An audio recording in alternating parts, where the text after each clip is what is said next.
The story doesn't end when you escape. You think it does, but it doesn't. The real test is coming back without losing yourself.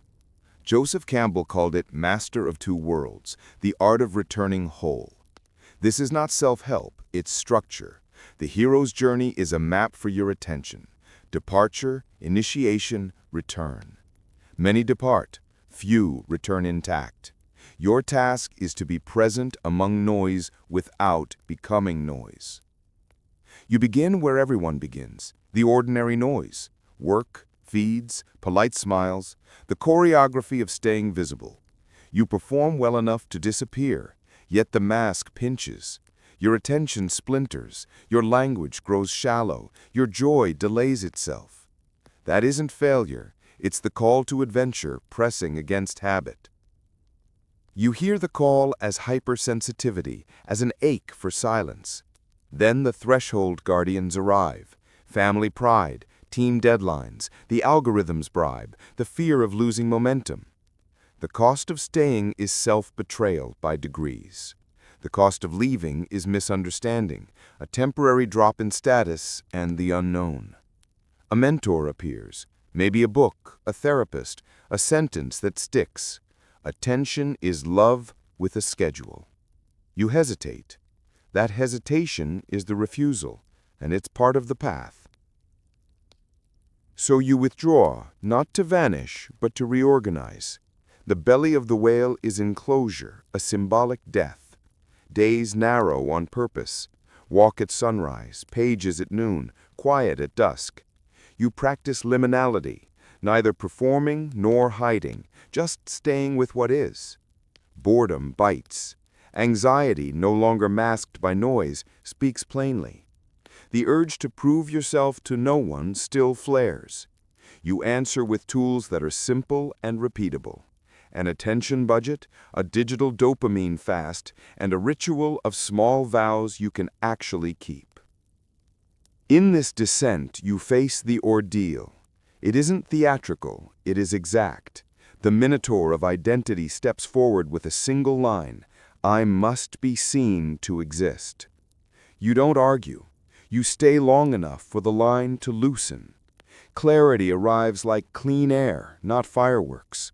Values realign.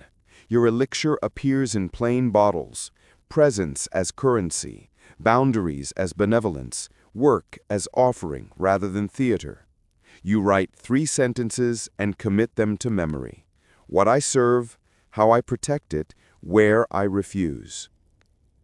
Now you rehearse the return. The enemy is not the crowd outside. The enemy is the crowd inside. Old habits dressed as urgency. You return at the edges, not at the center. Small rooms, slow platforms, real people. You show up with threshold discipline. Where you appear, for how long, with what intention. At work, you craft one meaningful deliverable a week and mute the metrics that bait you. On social, you share one careful idea and then step away. In relationships, you keep a weekly check-in ritual where presence is more valuable than performance. You start to feel the rhythm of cycles instead of exits. Departure happens again. Initiation happens again. Return happens again. Each time you carry a slightly different compass, not to control the world, but to keep your axis.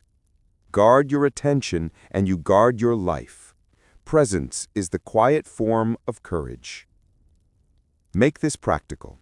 Create your threshold map.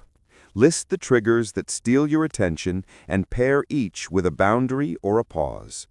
Establish a ritual of silence, 10 minutes daily with no output goal and one small weekly retreat. Walk, journal, or simple craft. Define your edge rules, the rooms you serve and the rooms you skip, with explicit start times and hard stops. Before any meeting, post, or performance, repeat your 3 elixir lines aloud. Let them set the tone. If this sounds like your call, take one step that costs something and proves something. Delete 2 distractions. Protect 1 block of deep work. Speak 10 honest words to someone who matters. You are not escaping life, you are preparing a cleaner return. In the companion piece, you'll see a simple 3-day plan to cross your threshold without burning out. For now, ask yourself where you are. Ordinary, call, belly, ordeal, or return. Wherever you stand, take the next right step and keep your compass.